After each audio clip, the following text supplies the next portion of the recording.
light within my heart, light within my thoughts, light within my words. May one and all and everything, blessed and loved, ever be. Welcome. I am Sister Who. I have always been a bit of a scholar, I guess,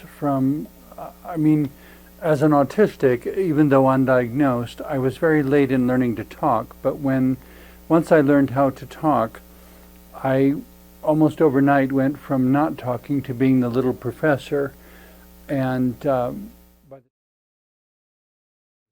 the time I got into third grade, I was reading full-length novels and so on, and so I was never really in sync with my own age, but always being drawn to books. And so throughout my childhood, my elementary and especially my elementary years, I was just reading every book I could get my hands on, it seemed, and the local public library had a summer reading program, and there was this chart of sorts, or you got a special poster and a gold star, so to speak, at the end if you read this many books during the summer. And I think I generally read over 1,000 books in a summer that way, but because of that sort of incentive. And then even when I got into high school, though, I was still finding interesting, fascinating, unusual books that other people didn't pay much attention to. One was a book printed in the 50s that told you how to make your own everything, how to build your own boat, how to build your own greenhouse, how to build your own, just an amazing range of things that I had never really thought about. How do you build that from scratch? And here were the directions in this one old volume in the library that hadn't been checked out very much. Another time I heard about the Foxfire Project in the Appalachian Mountains, of documenting the knowledge that elderly people had about how to make soap and how to build log cabins from scratch and how to do all these different things that, of course, now we have businesses and stores, and people don't have to know how to do those things, except, of course, when the power goes out or a tornado hits or a flood happens, and suddenly all the usual systems aren't available. And then the people who do well are those who still remember how to do these things. I remember doing odd jobs for a woman when I was in high school who said that they were absolutely familiar with how to butcher their own hogs, and that when they butchered a hog, they would, instead of having the butcher cut it up into all the different cuts of meat, pork chops and tenderloins and ribs and all the different things that I'm not even familiar with all the names, but they would actually cut it all up and do all of that themselves right at the kitchen table. They knew how to do it. And I thought it was fascinating in a way, but not the sort of activity I ever wanted to be involved in directly. On one hand, I understand that life feeds on itself and that everything is this sort of circle. And I look forward to the day when we have Star Trek food replicators and we can actually have non-organic meat that is absolutely healthy, because down to the smallest atom, it is exactly the same chemical composition as a pork chop would be, for example, except that the pork chop you get from the food replicator on Star Trek was never a pig. It just became energy that materialized into a pork chop. Someday, maybe. We don't have that at the moment. I tend to be borderline vegetarian, I guess, but I don't know that it makes a difference. Just because you don't hear the carrot scream, does it make it any less real that you're eating a living thing? And yet life is this energy that cycles around and round and round. Which is where it's nice to see more and more now in terms of funeral practices, people choosing to have their remains cremated first of all, and then buried underneath a tree, so that whatever nutrients exist within their cremains will become nurturing for the tree. And I suppose there are even programs or systems or possibilities set up in which the body is not actually cremated but buried in a biodegradable container of some sort, and provides that much more fertilizer for the tree, I guess is what it comes down to, so that the person can talk about having lived a wonderful life, being buried, and then becoming a tree, because what was their physical body becomes what nurtures the tree. In any case, as I've studied different relationships and read so many different books, and find myself, without anybody's encouragement, being a lifelong learner, always wanting to learn things and finding differences fascinating, and I'd like to know more about it, and I'd like to really understand it deeply, not just superficially. And sometimes my brain can handle it, and sometimes it can't. Somebody once tried to explain bookkeeping and accounting to me, and he was getting so frustrated, his face was turning red, and I said, "Stop before you have a heart attack." For whatever reason, my brain won't accept that kind of information. But what I seem to do better at is reflecting on life and theology and philosophy and things like that. But I'm not good at legalese or bureaucracy, accounting, bookkeeping, those sorts of technical, complex, frequently duplicitous matters, where it's named one thing but it's really something else, and it says this but it means that, and it just gets too confusing for me to follow. But that taken into account, there was still a fascinating range of books I could read, and the stories, and I always loved the stories, which is where even in songs, I'm much more drawn to a song that tells a story than a song that is what I sometimes call musical gymnastics, where it's showing all the capacities of the instrument, and it's beautiful. No offense intended, but I get bored. I want a story to follow. I want some sort of emotion to feel, not just look at that incredible fingering that person just did on the guitar or the banjo, or I want a story. But that's me. Everybody likes something different in their music.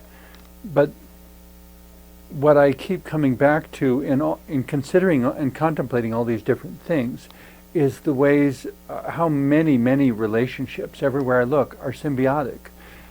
Each thing giving something that the other needs but can't produce. Something to enhance each other's life that may or may not have the same effect on one's own. There may be somebody who knows how to play a particular kind of music. Even if it's not something they enjoy, they may play it for someone else who enjoys it because that person isn't able to play it. And in return, perhaps that person is an auto mechanic and can fix the musician's car. And so there's this kind of mutually supportive exchange that keeps going on. Well, as I went through high school and then in college, I got a bachelor's degree in humanities, and then later was a master's degree in theological studies. And then I got to the level where the next choice was to pursue a doctoral degree. And at the time, I found a school that at that time, not anymore, was offering a self-designed doctoral program. And I said, "What does self-design mean?" And they said, "What do you want to study?" And I said, "Religious practice that is psychologically and sociologically accountable." Not the claims that religions make about where we came from or what the creation story is or this or that miracle or events in the life of some prophet or saint or religious leader, but the way the religion is practiced. Is there anything about practicing that faith that requires you to lie to yourself, to be in psychological denial about something? Is there anything about the way that belief is practiced that puts walls between you and other people, that judges other people for nothing more than who and what they are? such that if you are ever in need, those are the people that you will not allow to help you, even though they may be the only ones available.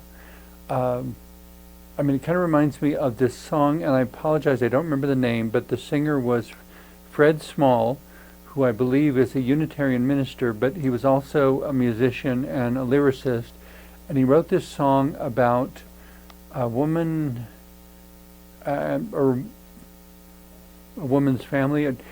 It was a family in Australia, and the woman, I don't know if it was bit by a poisonous snake or something happened where the woman was in danger of dying, and the daughter was told to run to the doctor, who was a long distance away, but be careful on your way there when you go by the Aborigines camp so that they don't catch you, because they'll do horrible things to you and whatnot, and all kinds of other stuff that was absolutely not true. So she went running for the doctor, went right past the Aborigines camp, and came back with the doctor, but of course they didn't get there in time. Her mother died. At the funeral, a woman who was an Aborigine showed up and asked her, "Why didn't you come to us? We had what you needed to save your mother. She wouldn't be dead now if you'd come to us." And so that's where, in my doctoral studies, I was wrestling with the question of practice that is sociologically accountable or not accountable. If it's sociologically accountable, that means that my survival is ensured, my faith ensures my survival by allowing me to ask for help from absolutely anyone who is able to help.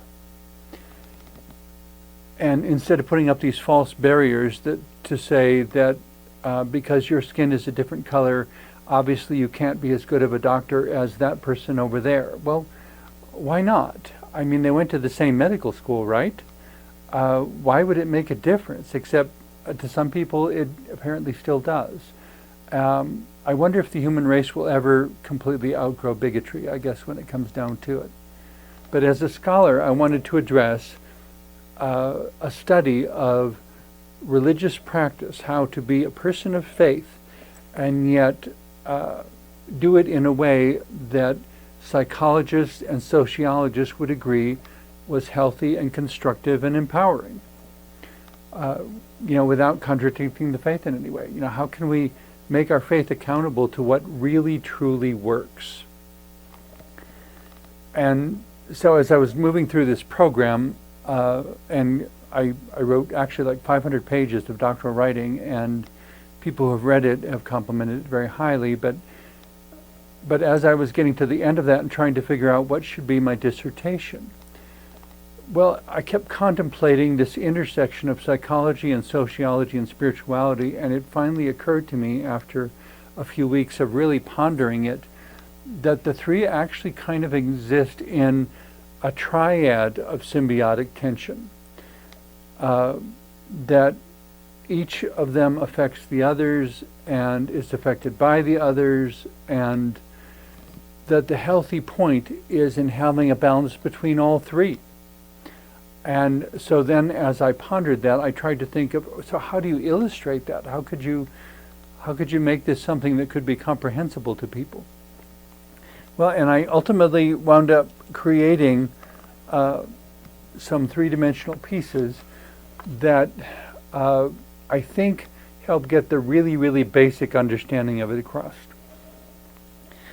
Okay, if this is spirituality, for example, and at the and the thing to understand about this measuring system I created is that because there's 3 points, psychology, sociology, and spirituality, there's actually 3 different ways of orienting. One for psychology, one for sociology, and one for spirituality. But then to measure, you have to stack and pivot them because they all affect each other. To explain it with only one at a time, if this were spirituality, the way to understand this is that at the base of the pyramid, or the base of the triangle, is the place, the way of being, the state of being, the way of living, where one is totally oblivious to spirituality. It's much more than just not going to church.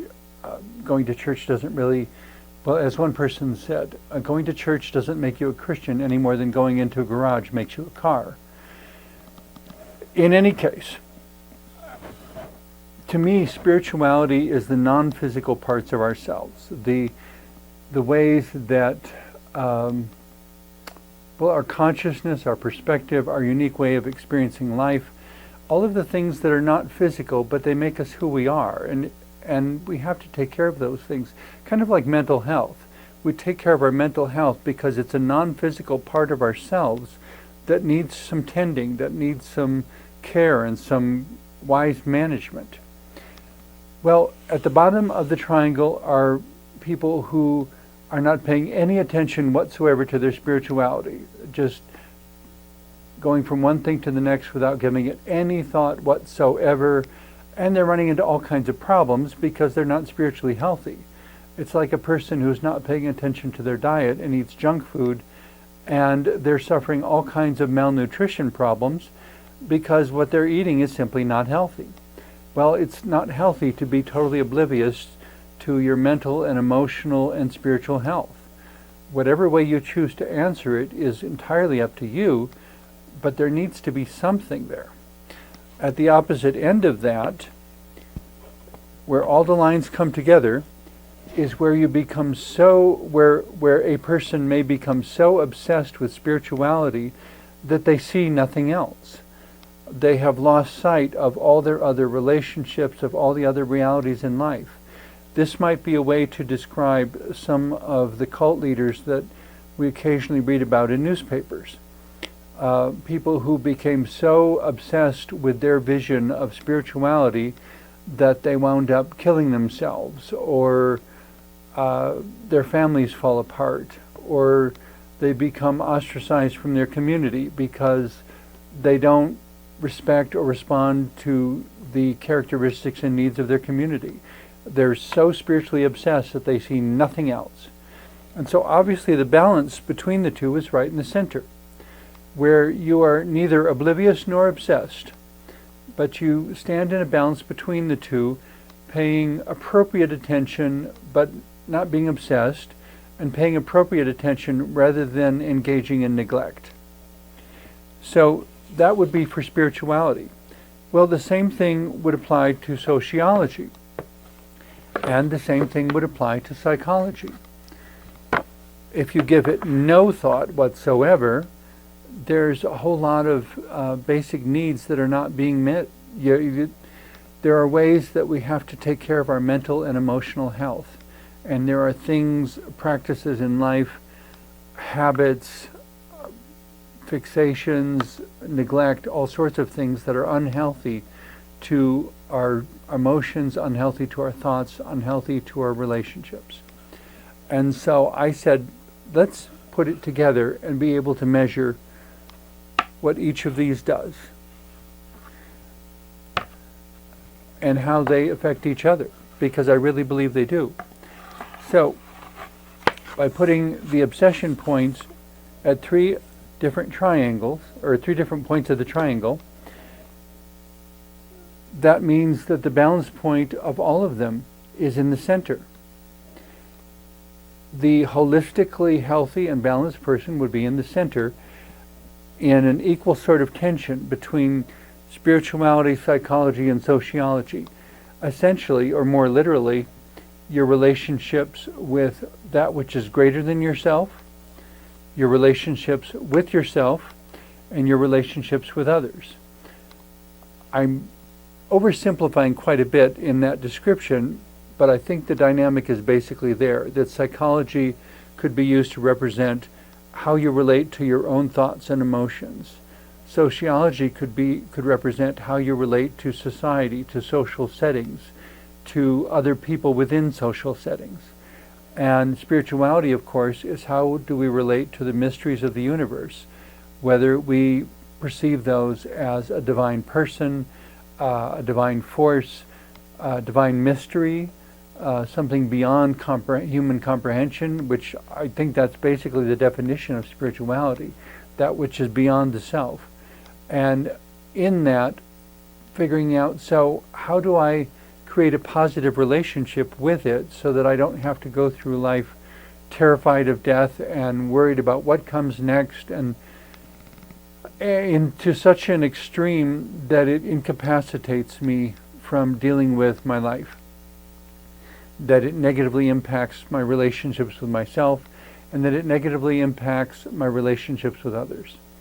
To find a balance point where I understand there are things I don't know, things I'm going to learn, things that are so advanced that I won't live long enough to learn. All of that falls in the realm of the divine mystery, the spiritual side of life, the part that we can't answer and we haven't learned yet and we don't know. And somehow we have to be okay with the fact that we don't know, and okay with the fact that there are things in the universe that we don't understand, and that maybe someday humanity will understand, but we don't now. And how to live with a sort of humility and peace and contentment in constructive relationship with that part which we don't know.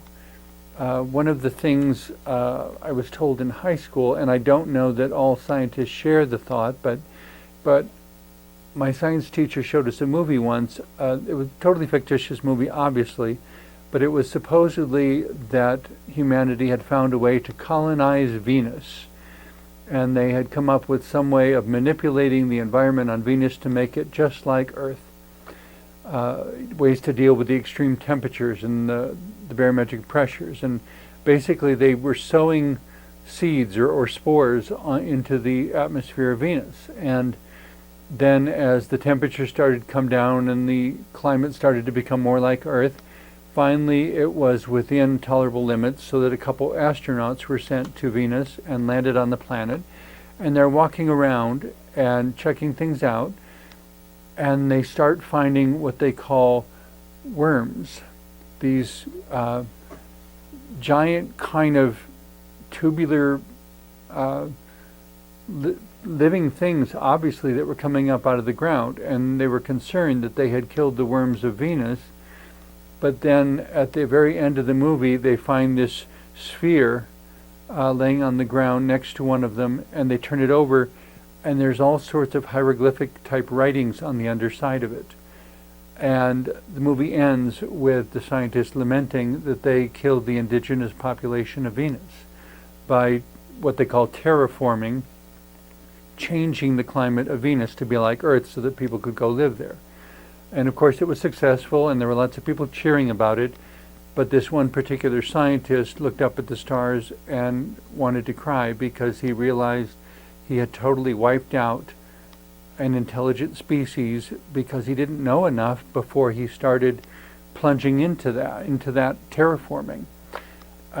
It's kind of like I told somebody the other day, in so many ways, for all our advancements, humanity is still stumbling around in the dark. And like a person stumbling around in the dark,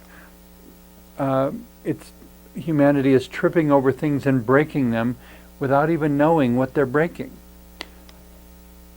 When you're in the dark, it's important to stop moving and be cautious and be careful and reach out gently and figure out what's there before you trip over it and break it. And sometimes what we're breaking is each other, because for a long time people didn't understand that being left-handed was totally normal, and a lot of people went through all kinds of psychological and emotional trauma as their teachers would beat their hands with yardsticks and all kinds of things, trying to get everyone to be right-handed. Well, at some point humanity learned, and we understood that there's nothing wrong with left-handed people. And that extends to so many other things as well. Within the current time, there are some places that have accepted the possibility of gay and lesbian people.